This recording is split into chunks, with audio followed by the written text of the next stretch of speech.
honor el estar junto a ella en esta plática, y la parte que yo quiero mostrar es lo que tiene que ver más sobre qué hemos aprendido de la historia de estos sismos, qué es lo que han hecho y qué es lo que deberíamos nosotros de aprovechar de ese conocimiento para ser finalmente un país más seguro y más preparado.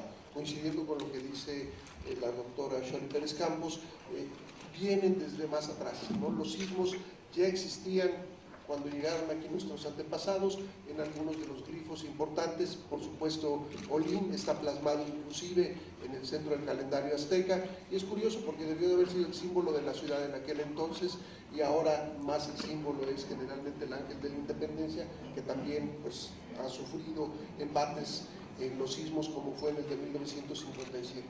Pero ¿qué es lo que les pasaba a ellos? Hacían construcciones masivas y probablemente a los que sacrificaban ahí eran a los arquitectos o a los constructores, porque lo primero que se daban cuenta es que sus edificaciones resistían los sismos, pero que se iban hundiendo.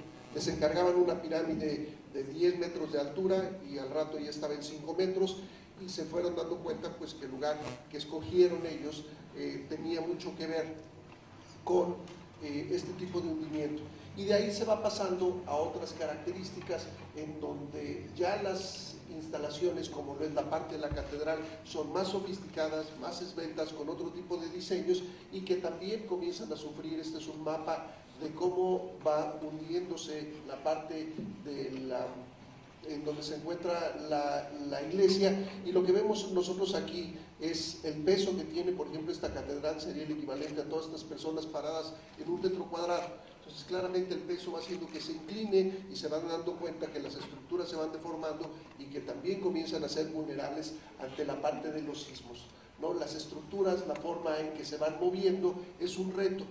Cada vez, anteriormente eran las pirámides, era el poder en mostrar una estructura muy alta, y después a través de las iglesias con estas grandes torres, pues el querer tener o mostrar este signo de poder tiene una consecuencia en particular muy importante. Las estructuras coloniales van cambiando, son estructuras que eran en realidad masivas y menos altas, pero que también sufrían por, en el caso particular de la Ciudad de México, por la inclinación que iba teniendo o el hundimiento que iba teniendo el terreno, y también por efectos de la parte de los sismos. Es interesante ver estas descripciones de los sismos anteriores, porque después de que ocurrió un sismo, lo que le decían a la gente es que los carruajes no estaban permitidos circular después de que había ocurrido un sismo, para no dañar más las estructuras. Se tomaban medidas preventivas, pero ya después de que había ocurrido el sismo. Y algo que vale la pena comentar y ver en otro contexto, lo comentó la doctora Shirley Pérez Campos, es que los sismos han estado aquí. Esta es una gráfica de sismos por magnitudes, esto es a nivel mundial, y lo que podemos ver nosotros, en colores están estos que son arriba de magnitud 9, arriba de magnitud 8, podemos ver que se acumularon algunos al principio del siglo pasado, otros en medio, y que estamos más o menos en otra situación parecida. No podríamos nosotros decir que se presentan cada 50 años, porque esta es una muestra definitivamente muy pequeña para hacer cualquier análisis estadístico, pero lo que es interesante es que hemos marcado en amarillo los sismos importantes que han ocurrido en México. Aquí está el del 85, aquí está el del 14 de marzo de 1979 y el del Ángel de 1957. Si nos vemos con los otros, pues pareciera que son sismos pequeños y que nos estamos quejando de magnitudes menores comparadas con los otros que deciden tener sismos mucho más grandes o en el lugar en donde se asentaron. Pero la respuesta es que cualquier sismo que genere daños o que provoque víctimas para nuestro país es suficientemente importante. Y vemos de los últimos sismos, son pequeños, pero nos están dando recordatorios que de vez en cuando ocurren, como este o el de 1932, que estaría plasmado un poco más arriba. Entonces, lo que debemos de concluir y reconocer es que tiembla en este país, tiembla en el mundo, y que seguirá temblando, por lo cual pues, nuestra profesión seguirá teniendo ahí algo que ver. ¿Qué tanto tiembla? Si hacemos una correlación con los 22 presidentes que han estado en nuestro país, los presidentes han sido electos, nos damos cuenta que no ha habido un solo presidente al cual no le haya tocado un sismo importante. En los últimos El presidente Fox ya se andaba escapando y le toca el sismo de Colima de 7.6, Calderón le toca el sismo de Mexicali y el de Ometepec en 2010-2012, y el presidente actual pues ya le tocó el sismo del año pasado. Y si buscamos cualquiera de estos años, ¿qué quiere decir esto? ¿Que es un castigo para los presidentes? No, la respuesta es que 6 años, el periodo que dura una presidencia, es un tiempo suficientemente grande en el que van a ocurrir un sismo con estas características. Entonces, si quieren ganar una apuesta fácil, díganle, en lo que resta de este sexenio, todavía faltan 4 años, fácilmente puede ocurrir un sismo mayor que 6.5, apuéstenle fuerte porque va a ser una apuesta segura.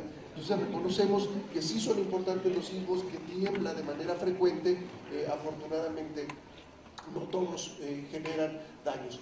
¿Qué podemos hacer para evitar que se construya el riesgo sísmico? Pues es planear las ciudades, y es algo que no sucedió. La razón de establecer la ciudad en medio de un lago era una situación estratégica, estaban perfectamente bien protegidos nuestros antepasados, y por eso se funda la ciudad de Tenochtitlán en medio de este lago. Yo digo que fueron impacientes nuestros antepasados, porque les dicen, tienes que establecerte donde esté un águila devorando a una serpiente, y esta la encuentran en un nopal en medio de un lago. Si se hubieran esperado unas 2 horas más, el águila hubiera volado al tiempo. Tendríamos una ciudad segura, pero como ya venían cansados, tenían hambre, dijeron, ahí hombre, dale, en medio. Y esto crea una ciudad estratégica, y es un reto, ¿no? Y es una ciudad, se utiliza frecuentemente la palabra resiliencia, es una ciudad que ha sido resiliente desde imponerle en este lugar. Una de las discusiones actuales sobre si el nuevo aeropuerto debe estar o no en ese lugar, porque se hunde, y porque era un lago, el aeropuerto actual ya tiene esas condiciones, se hunde 30 centímetros cada año, y tienen que estar regulando toda la aviación a nivel mundial, porque los aviones que aterrizan aquí, un avión que tenga una diferencia de 30 centímetros, van a sentir el trancazo a la hora que aterriza. Entonces, hemos vivido sin saberlo en una ciudad que se ha venido modificando, poco a poco se fue construyendo sobre este lago, de ir formando estos pequeños islotes, que en efecto eran las chinampas de aquel entonces. Ahora cuando hablamos de chinampas pensamos en Xochimilco, pero todo estaba plagado de esta forma. Va creciendo, se va extendiendo, se van uniendo los islotes, y claramente las construcciones en aquel entonces eran construcciones pequeñas, solo las grandes pirámides en el centro eran las que aparecían. Vamos cambiando, va el lago cambiando lentamente el tipo de distribución, se van modificando las estructuras, hay todo un historial impresionante sobre la hidrología y los albarrones que se construían para tener acceso a la ciudad, pero seguía siendo una ciudad en donde solo destacaban principalmente las iglesias. 1760 ya había construcciones por todos lados, pero todas ellas seguían manteniendo estas alturas, ser masivas y alturas no mayores de 2 pisos. 1855, la Alameda Central sigue expandiéndose la ciudad. Era, por ejemplo, la ruta México-Chalco, se inaugura. Aquí está el menú de inauguración por si lo quieren ver, pero era algo que además no estamos hablando de hace mucho tiempo, en 1890, y todavía se manejaba y se distribuía. Esta iglesia todavía permanece en este lugar, y en donde pasaba un canal, ¿no? Es cosa que ahora hablamos del canal de Miramontes y el río Viaducto de la Piedad, y lo que pensamos son embotellamientos, pero de autos, no de agua, ¿no? Entonces seguimos viviendo sobre una ciudad que tiene características muy peculiares y muy importantes, y de ahí nos vamos yendo a una ciudad moderna. Se establece el Ángel de la Independencia, y si ustedes se fijan, la distribución de las casas seguía siendo escasa, comenzaban a levantarse edificios con mayor altura, y comienza, ¿no?, a raíz de 1930 un boom en las construcciones. Mayor altura, se comienza a retar con estas edificaciones más altas, comienza la construcción de la Torre Latinoamericana, que queda construida para 1957, ya las construcciones de 10 pisos comienzan a ser comunes y constantes. La Condesa, para aquellos que no vean que se podía correr, había caballos, había demás cosas, y ahora el tráfico no lo permite, y vean las construcciones, cada una estaba literalmente en una cuadra por sí sola. Los Indios Verdes sí estaban parados y marcaban las salidas hacia la parte norte de la Ciudad de México. Ahora todos estamos verdes de corajes por el tráfico de salir para la Ciudad de México, por eso no hay que irse a la ciudad, hay que quedarse aquí. y después vamos viendo que en 1936 comienza ya a sobresalir, aquí está el monumento de la Revolución, y en 20 años después esta expansión es importante, pero se presenta el primer sismo en 1957 en Del Ángel y comienza a haber ya daños, edificaciones que son demolidas por esos daños, y surge el primer reglamento de construcción en 1957 a raíz de este edificio. Se dan cuenta de que es de alguna manera fácil ya construir de forma elevada, pero que las características de estos sismos son importantes. El sismo del 57, como lo mencionaba la doctora Scioli, proviene de las costas del Pacífico, muy cerca de la ubicación de Acapulco, y es un sismo con magnitud 7.5. El aeropuerto, así estaba el aeropuerto, no continuaba por aquí el circuito interior, podía uno ver las pistas, ahora ya no ve uno más que los aviones cuando aterrizan, pero seguía esta construcción. 1962 continuamos con edificaciones cada vez más alto. En 2007 el Paseo de la Reforma comienza a convertirse en un ícono de las construcciones, seguimos creciendo, seguimos aquí. Las torres, la más alta, y esta es una fotografía del día de ayer en donde están construyéndose estas 3 torres que están a menos de una distancia de una cuadra y que son las torres más altas. Este edificio será el más alto en la Ciudad de México por unos cuantos meses, porque lo rebasará un edificio construido en Monterrey, para después darle paso a esta nueva torre que está siendo construida y que por unos cuantos pisos serán más altos. Entonces estamos nosotros retando algo que es una característica. El lago y las consecuencias del lago, un sedimento blando, van a continuar existiendo por debajo de la ciudad. Claro, estas construcciones que son icónicas tienen cimentaciones muy especiales y particulares. Las que no lo son, son aquellas que tienen entre 5 y 15 pisos, cuya cimentación tiene otro tipo de características y que son las principalmente afectadas en el caso de los sismos. Entonces, primero, la sismicidad no ha cambiado, se ha mantenido de una forma similar, no es que esté temblando más, ya lo explicó muy bien la doctora Scioli, tenemos más estaciones, se registran más. Yo estoy seguro que les dijeron que van a pagar por sismo y entonces se están produciendo más sismos, hay que discutírselo al director, y lo que sí viene cambiando es el tipo de edificaciones. ¿Cómo construimos el riesgo? Porque no conocemos cuál es el impacto del fenómeno y porque no entendemos el grado de vulnerabilidad o la combinación de ambas, ¿no? Una de las mezclas interesantes es que esta es la distribución generalizada de la sismicidad, como ya lo vimos en mapas anteriores, y lo que ven ustedes del lado izquierdo es un mapa que representa el índice de pobreza.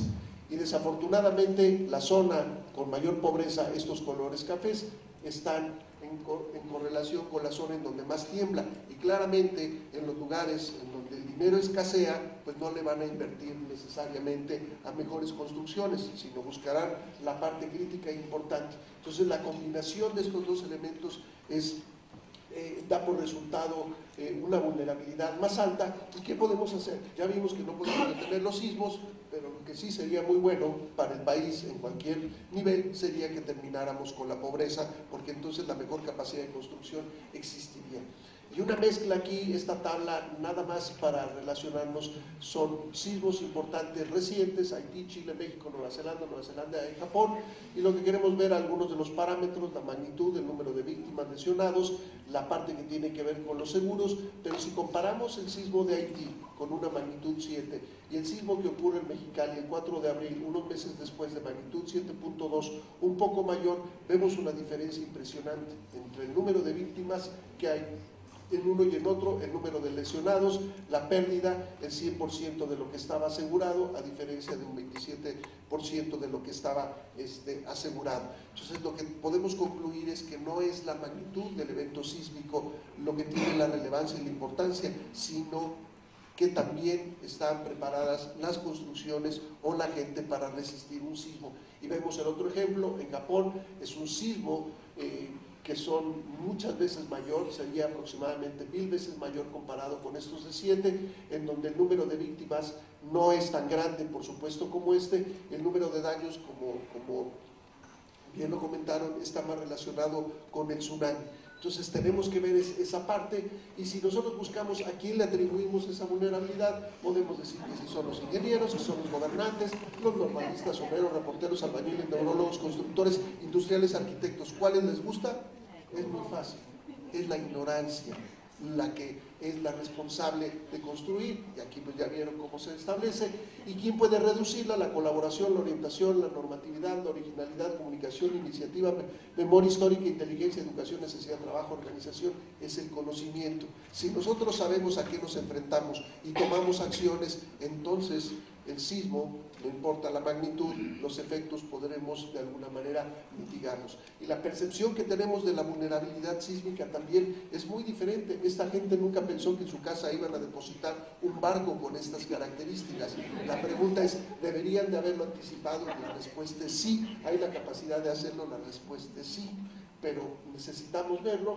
Y esta es una foto común en la zona del centro, y si analizamos las estructuras, uno ve este edificio y se ve más o menos bien, y comenzamos a revisar. Esta barda no tiene una columna de este lado, vean los espesores de estas columnas, varía, cambia. Si lo vemos en este otro lado, también esta columna es muy grande, esta es más delgada, vemos el tanque de gas, vemos una cantidad de cosas que la gente no observa, y en donde estamos construyendo un desastre sísmico, si a la hora que se presente un sismo esto se viene abajo.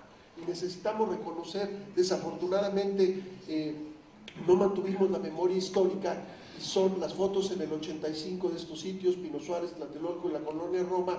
Y como lo decía Xoli, para cualquier joven menor de 30 años que va y visita estos sitios, ni idea tiene de lo que pasó ahí. ¿Hay alguien aquí de menos de 30 años?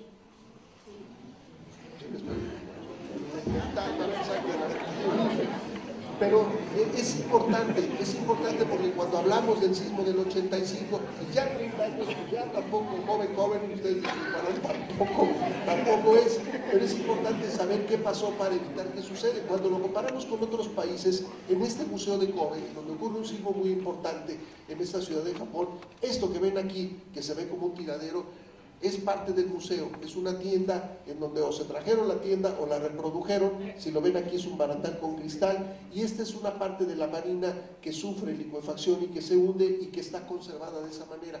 Entonces lo pueden ver, y es muy diferente que le platiquemos a los jóvenes y pasó, y es como que un tabú el hablar del 85, y dicen, ya los viejos van a hablar otra vez del sismo, es famoso.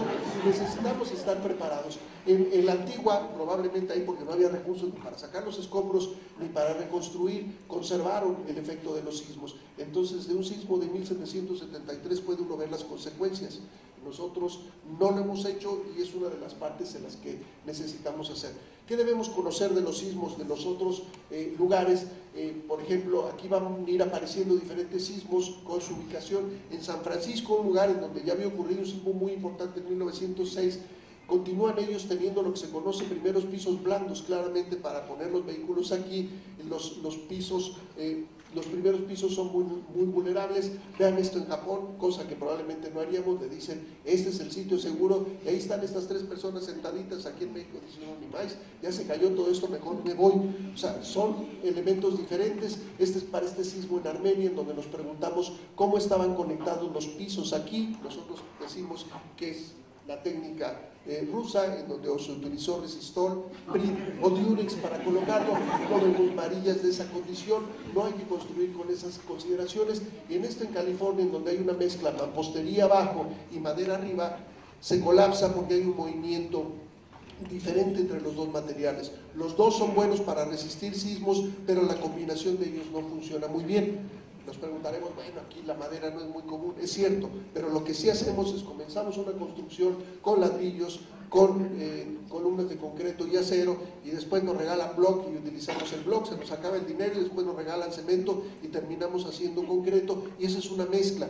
Lo que hay que hacer es construir de forma pareja y con el mismo material. Esta estructura en Irán es un techo ligero, vemos que el acabado es bueno. ¿Y qué le falta? La columna, no la tiene en ese lugar y se viene abajo. Aquí en Kobe, en este mismo sismo, pierde un piso donde tenían instalaciones especiales, y era un piso que no tenía la misma estructuración en la parte de arriba. No consideran en este caso la separación entre los edificios o el desplazamiento que pueden tener, y simplemente desplaza este puente de comunicación y se viene abajo. En este otro es también primeros pisos blandos, podemos ver que todo el edificio está bien construido, si lo pudiéramos levantar y colocarle pilares aquí, funcionaría. Vean, no se cae la chimenea, el tanque medio raro de ellos no se cae, la cortina tampoco se desplaza, pero el primer piso sí se ve afectado. La volcadura completa en calles tan pequeñas hace que se cierre la comunicación y que comience un incendio y comenzamos a provocar un daño importante.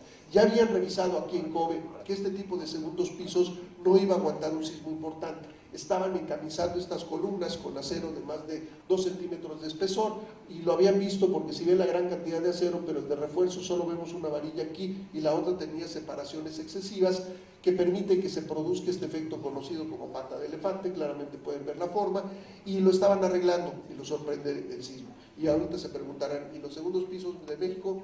Bueno, esa es la ventaja de venir un poco atrás, se conoce cuál es el efecto y el tipo de construcciones que se hace, y las ballenas, que son estas traves que están despegadas una de otra, tienen un mejor comportamiento sísmico con respecto a lo que pasó o en COBE o en San Francisco.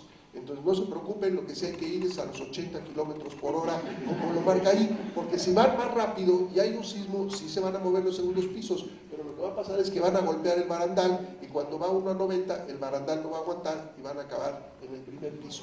Otro tipo de elementos, entonces no lo hagan por la multa, sino por otra parte. En estos otros lugares en donde van observando, vean esta parte en donde se les colapsa, se va viendo, esto es para un sismo en 1994 y todo esto está tomando en cuenta.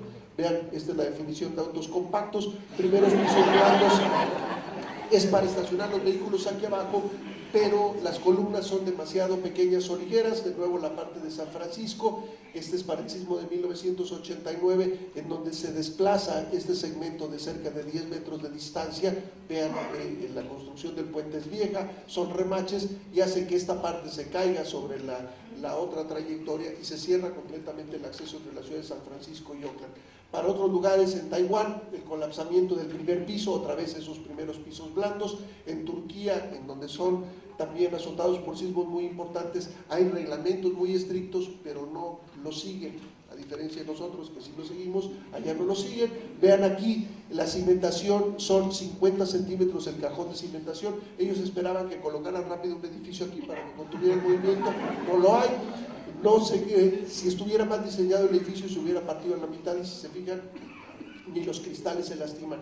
Seguimos con otro país en donde vemos otra vez el primer piso blando. La gente quiere poner tienditas, accesorios, oxxos o estacionamientos, y sí se puede, pero hay que tener cuidado. Otra vez vean todo el elemento que se cae, vean el diseño, aquí las paredes poco resisten, los ladrillos están de forma vertical. Esta es la parte interesante, este es Irán, no es un sismo realmente grande y el número de víctimas es muy alto. ¿Por qué? Si ustedes ven el tipo de material, se parece a lo que llamamos aquí en México adobe, es adobe.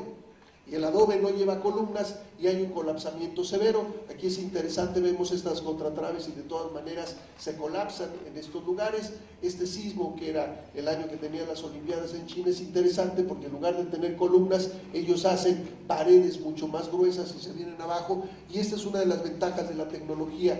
Ya cámaras con un buen zoom nos permiten nosotros hacer acercamiento y evaluar qué es lo que sucede. Podemos ver estas casas viejas, otra vez mezcla de madera con mampostería, y los edificios nuevos no les pasa nada. Y este edificio es muy interesante. Cuando ustedes buscan las columnas en el edificio, no las hay. Esto que está aquí son closets de madera. ¿Y qué es lo que sucede cuando no tenemos esa capacidad de resistencia? Se colapsa completamente aquí el piso. Podemos ver estos fracturamientos en X que implican un desplazamiento muy fuerte, y este otro edificio, a pesar de que hay un cambio de material y que no se ve la continuidad en estas traves, sí resiste. Entonces, si estamos nosotros en un lugar en donde no se hizo la edificación adecuadamente, estamos en zonas serias y podemos ir evaluando. Esta es la ciudad al lado de Oakland. Estamos viendo en Berkeley, en donde hay un desplazamiento. En este estadio ustedes pueden llegar a este punto y ver un desplazamiento de más de 30 centímetros de las paredes. Y vamos la parte de Haití, ¿no? Un sismo de magnitud 7 en las instalaciones bancarias. Imagínense, si ustedes ven su banco de preferencia, Banamex, Bancomer, Santander, está todo destruido, van a decir, ¿dónde está mi dinero? Claro, el dinero es virtual, pero tiene un impacto muy importante. En otros lugares como Taiwán, edificios muy grandes, resultan afectados en un tiempo ya muy reciente, en donde otra vez la gente va aprendiendo el tipo de construcciones y nosotros, si le ponemos atención, también vamos aprendiendo. Vean los colapsamientos de los segundos pisos en daños de comunicación. Esta es una foto de México en 1985, no es que hubiera embotellamiento, no había semáforos, y esa es una consideración importante. Si nos quedamos sin energía eléctrica, no habrá semáforos y terminaremos caminando por las calles para llegar a otro punto. Este es para el sismo de Puebla, en donde vemos una casa de interés social. El ladrillo es muy bueno, este techo es muy bueno, pero le falta, como en Irán, las columnas. Es una casa de interés social que no debería de estar en la zona de Puebla, como lo mostró la doctora Shirley Pérez Campos. En la parte sur de Puebla se generan sismos muy importantes, y lo mismo, aquí la gente le puso muy poco acero, una conexión en frío y se colapsa. Y aquí vienen las partes de remediación. Este es un hospital viejo en donde está siendo fortalecido con este acero de refuerzo, las soleras y los ángulos y la parte de arriba, y podemos nosotros cambiarle la capacidad de resistencia a un edificio importante. Este es el edificio 20 de noviembre, y la estructura de afuera no es el capricho de un arquitecto, sino para evitar que se mueva mucho y que tenga daños este hospital. En un hospital, si se pierde la energía eléctrica, ya no sirve. Son instalaciones de primer orden, y también en López Mateos podemos ver nosotros la característica para proteger este tipo de edificaciones. Y si vamos viendo algunos de los eventos, sí se cayó el Ángel, sí se vino abajo, no solo el Ángel, hubo otras instalaciones importantes. Vemos la Escuela Superior de Comercio y Administración del Poli, que se colapsa, se acababa de construir, por eso es comercial, pero hay que venir mejor a estudiar a la UNAM. Aquí vemos más daños del 57, vemos cine que era el Encanto, en donde había elementos de contrafuerte, la parte de arriba se cae, se prohíbe ese tipo de construcciones con el primer reglamento, se llevan el Ángel, ya habían esas mañas desde un principio, se acaban de pie. Y otro sismo, el de Petatlán, pareciera que se ensayan. Este es el de la Ibero, ¿no? De todas maneras, pues son de la Ibero, pero no. Afortunadamente, el sismo ocurre alrededor de las 5:15 de la mañana, y es muy afortunado, porque si hubiera ocurrido 2 horas más tarde, a las 7 de la mañana, todo el mundo hablaría del sismo de la Ibero. Y aunque son de la Ibero, pues son estudiantes, son mexicanos, se podría haber tenido 3,000 víctimas o más. Entonces vean también la parte importante que juega la hora. ¿En qué día de la semana y en qué horario piensan ustedes que un sismo tendría mayor impacto en la Ciudad de México? Se los dejamos de tarea, y si siguen estos líneas verán cuál sería la peor hora para tener un sismo. ¿Qué esperaríamos si se repite el sismo de hoy? Nada más brevemente, la cantidad de escombros que se recogieron para poder llevar toda esta distribución, los daños al servicio eléctrico, 1,300 transformadores, una cantidad de daños que impactaron en las condiciones, las fugas de agua que hubo por muchos lugares. El sistema de transporte colectivo quedó afectado. Curiosamente, la parte del túnel, la parte donde va el vagón, no se afecta. Hay un efecto sísmico de amplificación cuando las ondas sísmicas llegan a la superficie, pero abajo no hubo daños, los había en las estaciones. Entonces el metro, aunque pareciera irónico, sería un lugar en donde podríamos estar albergados. La ruta 100 en ese entonces operó gratuitamente. También Telmex, a diferencia de lo que nos cobran ahora, era gratuito el uso del teléfono. Aquí podemos ver estas instalaciones que tenían contrafuertes, no eran suficientemente buenos, no se colapsa la estructura, y eso es lo que requiere el reglamento, que el edificio no se colapse. No habla del daño, no se colapsa y se mantiene en pie. Daños en la carpeta asfáltica, y de ahí nos pasamos a otro sismo, Colima. ¿Se acuerdan del de Irán? Esto es adobe, y en donde hay adobe no hay una columna y se viene abajo. Este es otro concepto de un auto compacto, hay que estacionarse adecuadamente. Lo vemos en otro tipo de cosas. El auto, por supuesto, no es el mejor lugar para estar ante este tipo de cosas. Para este sismo en Colima, la gente rápidamente toma provisiones y comienza a cambiarlo. Como pasan de la parte de estructuras de adobe, esta es la universidad, construyen otra vez sin tener esas columnas de concreto, y vemos estos desplazamientos severos. Vean, aquí esta es la técnica, ya habíamos dicho que era la técnica rusa, Resistol, Prit o Durex. Este es un Kindle. Imagínense si los niños hubieran jugado a empujar la barda, pues se hubieran sorprendido de su fuerza. Podemos verlo en otro caso. Aquí el niño dice: ¿cómo logré hacer esto? No lo sé. Vemos de nuevo otra vez la falta de las columnas, y después entonces sí lo cambian. Para un techo ligero de madera hacen ahora una estructuración demasiado sobrada, hasta Superman pasó por aquí, vean las huellas aquí marcadas, y otra vez las partes de adobe para este sismo de 2003 se colapsan. Cualquier persona que vaya pasando aquí, son daños importantes en una escuela, en uno de los puentes se rompe el retén de la parte de las traves que van encima, y un sismo más reciente. Este sismo que ocurrió recientemente en el 2012, se comentó que había sido un sismo comparable al del 85, y la respuesta es que no, que nos faltó mucho. El del 85 es en azul y el verde es el sismo del 2012. Vean, este es un registro de aceleración y son 3 minutos, completamente diferente, y se colapsan algunas de las bardas, se caen algunos de la mampostería de las estructuras, se colapsa, por ejemplo, estos transformadores, por eso no hay que estacionarse debajo de los postes, y que es un daño que no parece muy grande, impacta a millones de habitantes, porque claramente son las líneas del metro, y en lo que se tarda en arreglar no funciona. Parte del golpeteo, aquí se cae esta parte y vean todo el escombro, si uno pasando abajo, es una persona con mucha suerte, venía vacío el microbús y le cae esta parte de la trave, si hubiera ido simplemente una décima de segundo más lento le hubiera caído a él. Aquí está, no le pasa nada. Este es un simulacro, esta es la parte de Conagua, Ciudad Universitaria, vean ordenadamente, nadie sale, y ellos están directamente debajo de un puente, lo cual sí hay que hacer los simulacros, pero pasarlos de forma ordenada. ¿Cuáles son los impactos en estas líneas vitales? Energía eléctrica, transporte, comunicación, red hidráulica, sector salud y economía. ¿Qué hay que hacer? Buscar comunicación alterna, revisión de estructuras, sujetar muebles, verificar conexiones, capacidad de respaldo eléctrico. Las alertas sísmicas son herramientas, preparación más prevención, y el entendimiento del impacto de los fenómenos sísmicos, la generación también de tsunamis. Si han habido tsunamis importantes, imagínense si se ganan un viaje a Puerto Vallarta y viene un tsunami de 3 metros de altura, esto sería lo que cubriría.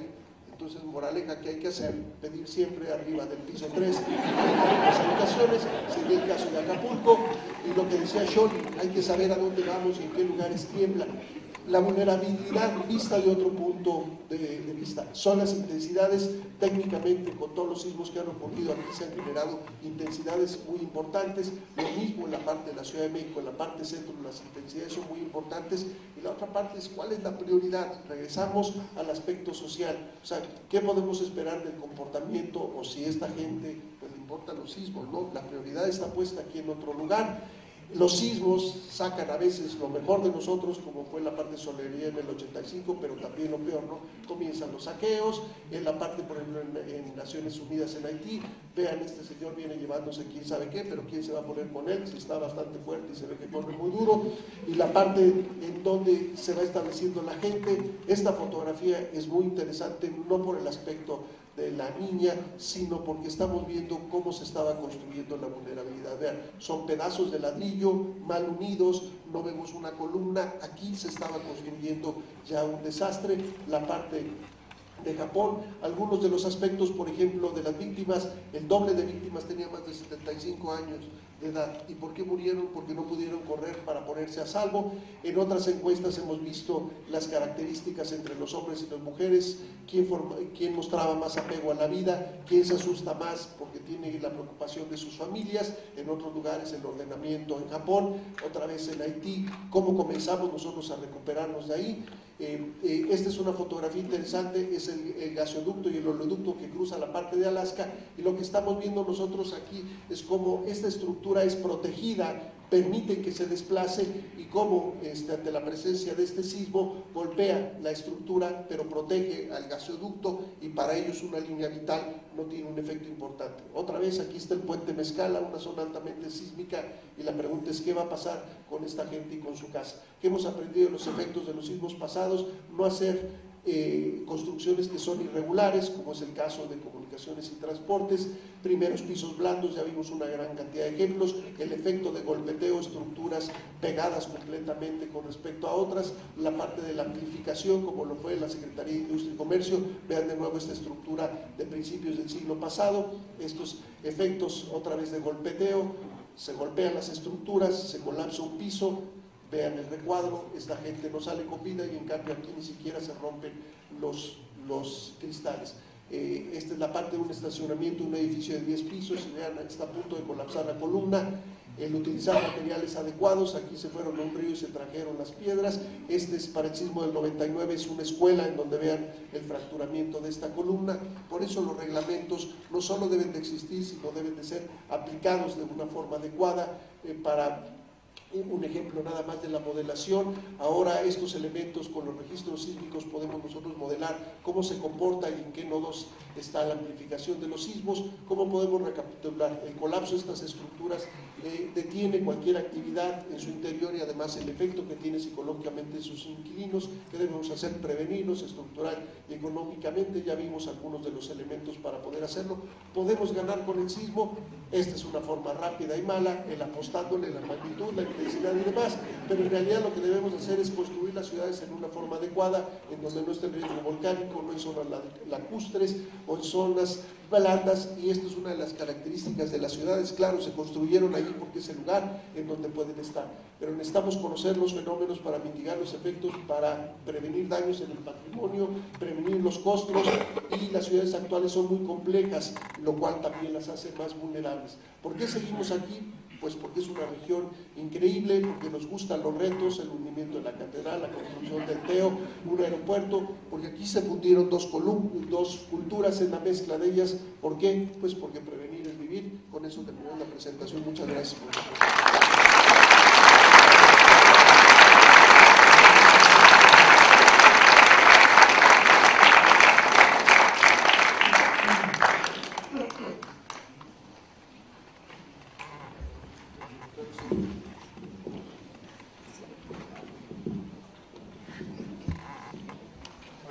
Muchas gracias a los especialistas, gracias por su atención. Vamos a pasar a una sesión breve de preguntas. Tenemos algunas acumuladas aquí. Dejemos también que el doctor tome un poquito de respiro. Y mientras vamos avanzándole con la doctora Jolie, hay algunas preguntas que vienen dirigidas a ella. Doctora, si pudiéramos empezar. Un compañero del auditorio nos dice: ¿por qué es errónea la expresión sismo de magnitud 7.4 grados en la escala de Richter? Y sobre todo porque los medios la siguen usando. ¿Por qué los medios la siguen usando? A ver si pudieras comentar algo. Bien, como comenté hace un momento, la magnitud implica el tamaño del sismo, es un reflejo del tamaño del sismo y cuánto se desplaza en esa superficie que se generó. La magnitud se mide en diferentes escalas. La magnitud Richter fue la primera escala que inventó hizo el doctor Richter, y la hizo tomando registros de un tipo específico de instrumento. En realidad, el sismograma que vemos es una traducción del equipo que se usa para medir el movimiento del terreno. No es directamente el movimiento del terreno.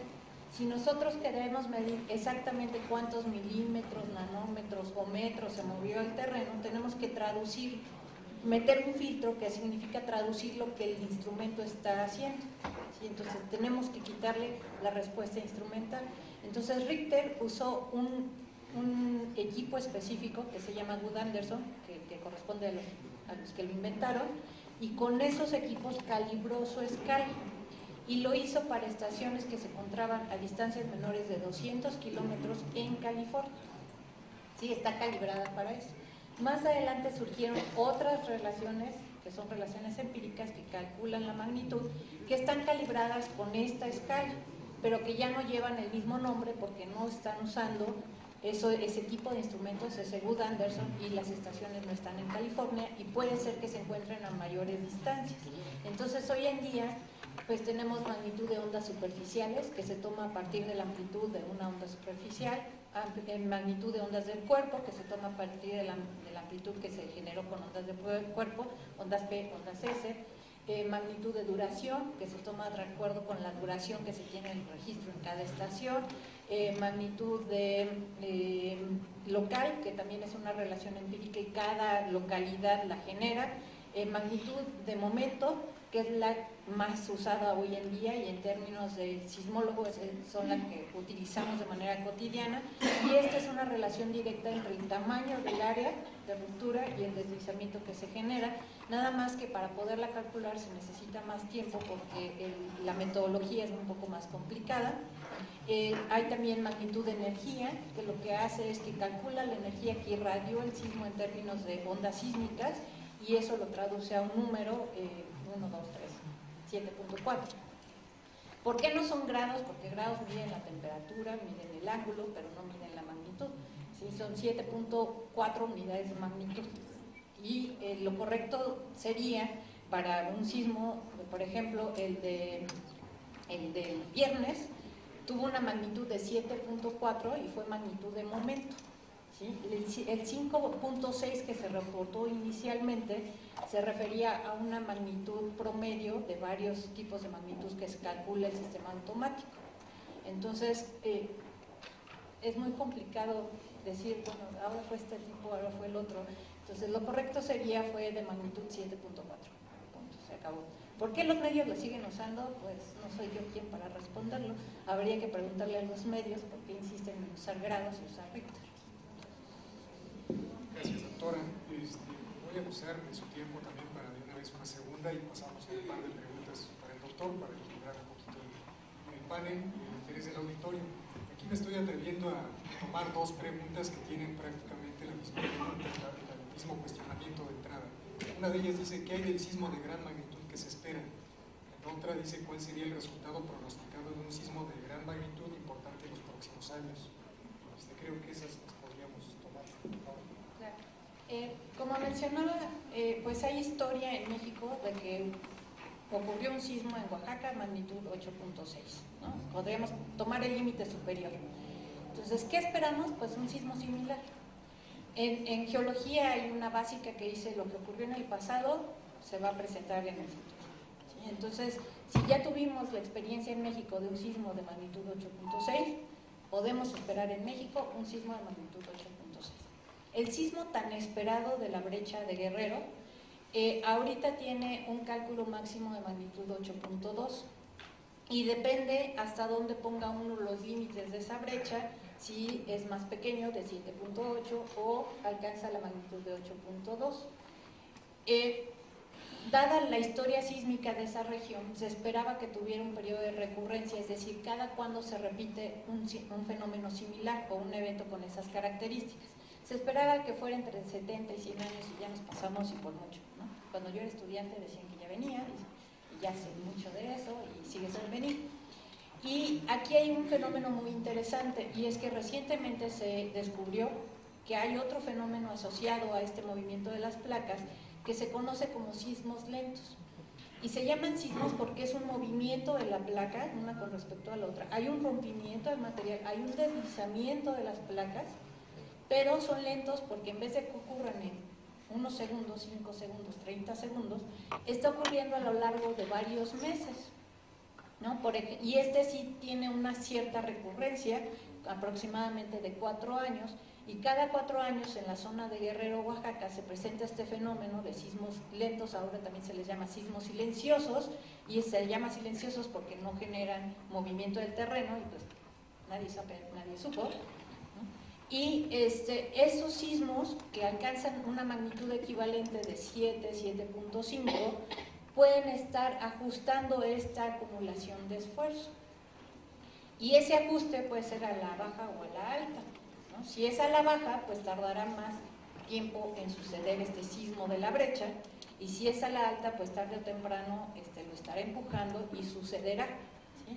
Y puede suceder más grande, con mayor longitud, y por lo tanto el de 8.2 tan esperado. El problema es que tenemos muy poca información, apenas tenemos unos cuantos ciclos de estos sismos lentos, entonces no conocemos a cabalidad cómo está el sistema en términos de esfuerzo y no podemos decir si va a la baja o va a la alta, ¿no? Necesitamos muchos más años, seguramente llegará primero el sismo antes de que nosotros sepamos cómo es el comportamiento. ¿Y qué es lo que va a pasar con un sismo muy grande?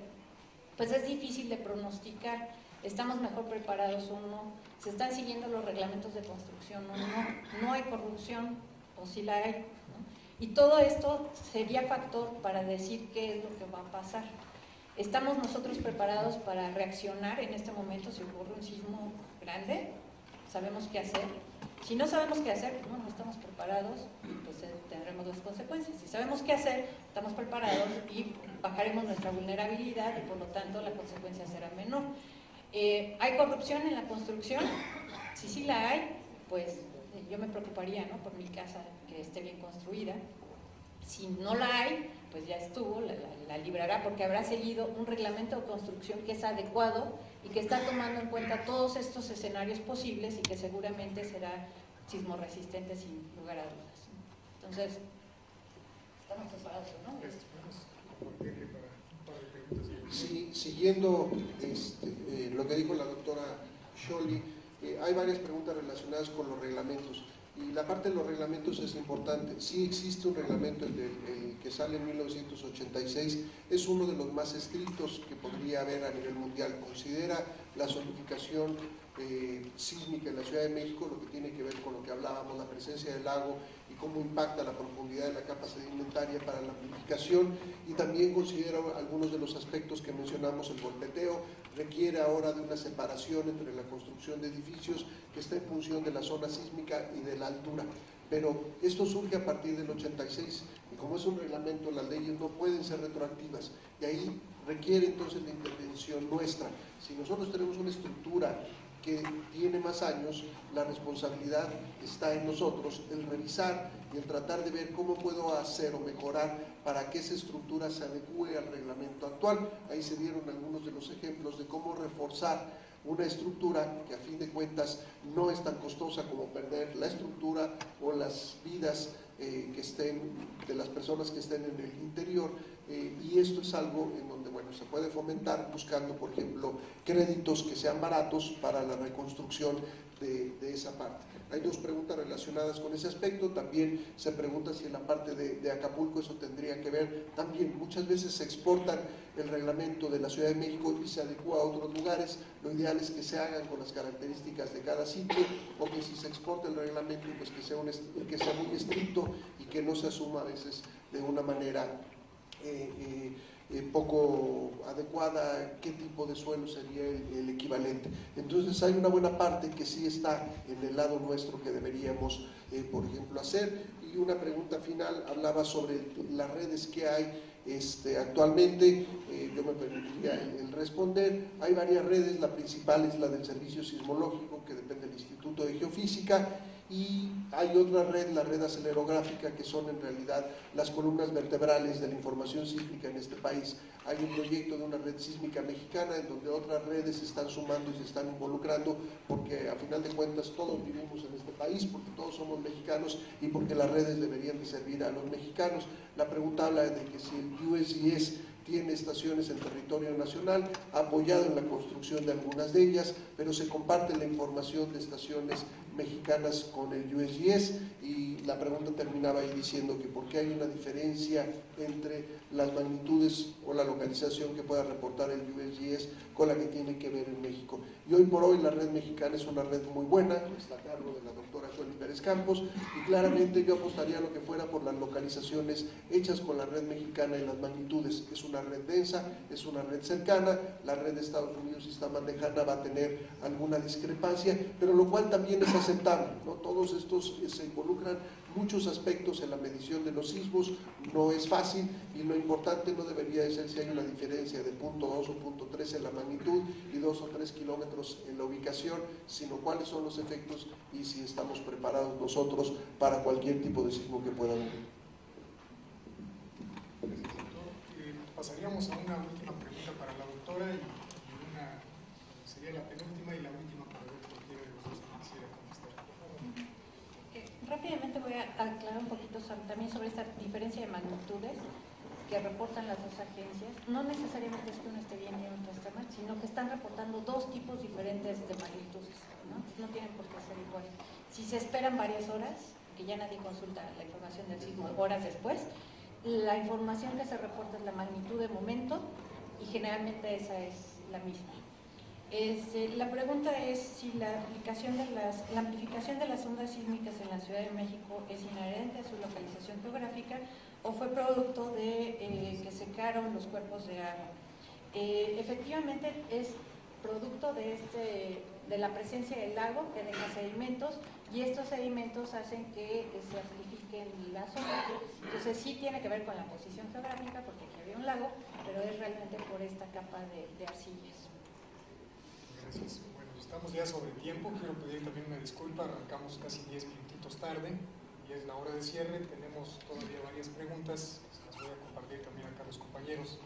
Sin embargo, hay una que difiere un poco del contexto de las anteriores. Nos preguntan qué hace falta para fortalecer la alerta sísmica en la Ciudad de México. Dice, sabemos que el intervalo de tiempo puede variar desde pocos hasta quizás 60 segundos. Sin embargo, pues en la lógica de quien pregunta dice que los 60 segundos son vitales para la ciudad. ¿Podríamos vertir algún comentario último, por favor? Bueno, lo primero que se necesita es una gran densidad de estaciones. Para poner en contexto, vieron el mapa y son aproximadamente 150 estaciones, las planteadas, no todas están todavía construidas, y estamos hablando de todo centro-sur del país. Para ponerlos en contexto, California está construyendo su alerta sísmica con 400 estaciones en el estado, solamente de California. ¿Por qué? Porque tengo una detección más rápida. Si el sismo está aquí, tengo estaciones cercanas, rápidamente la detecto. Si están muy lejos, pues tardará el tiempo en llegar a la estación. Entonces, una es esa, más densidad de estaciones. Dos, mejores algoritmos y que tomen en cuenta otras características de la falla. Por ejemplo, si la falla se está deslizando en esta dirección, a esta dirección va a ser más peligrosa que en esta dirección. ¿Sí? Espero un movimiento del terreno más fuerte en esta dirección que en esta dirección. Hay metodologías que se están desarrollando precisamente para detectar ese tipo de característica en el movimiento y alertar más fuerte a esta dirección que a esta dirección. Entonces son desarrollos que ahorita están en el plano científico, pero que se pueden ir adaptando y probando para México. Y la otra es, olvídense de los 60 segundos. No saben cuánto tiempo tienen, puede ser que tengan un solo segundo o que lo estén sintiendo en el momento.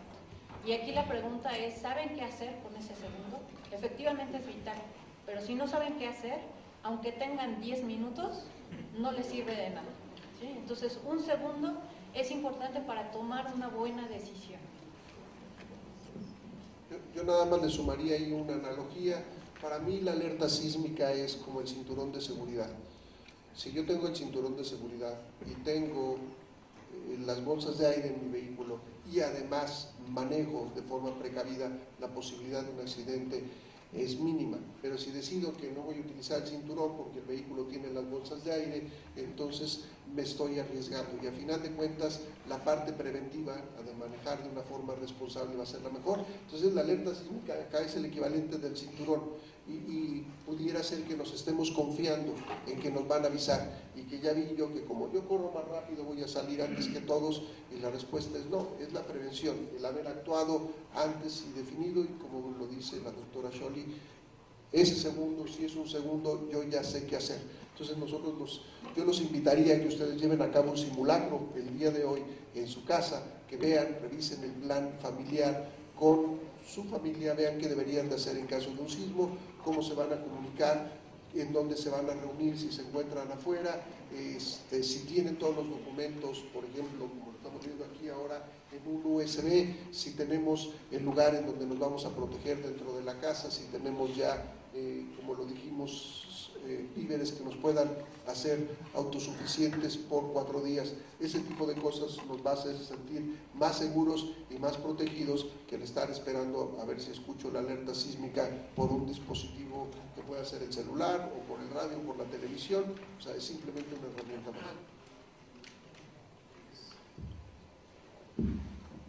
Cerramos ya esta participación, agradecemos muchísimo su presencia, les recordamos que el 29 de abril tenemos la segunda charla, esta se titula Mitos y Realidades sobre los Sismos, va a estar muy interesante, están cordialmente invitados, y pues no dejar ir a la doctora si no le pasamos un reconocimiento en nombre de todos nosotros, de la institución, por haber aceptado venir y darnos una charla. Doctora, muchas gracias y un aplauso para los dos.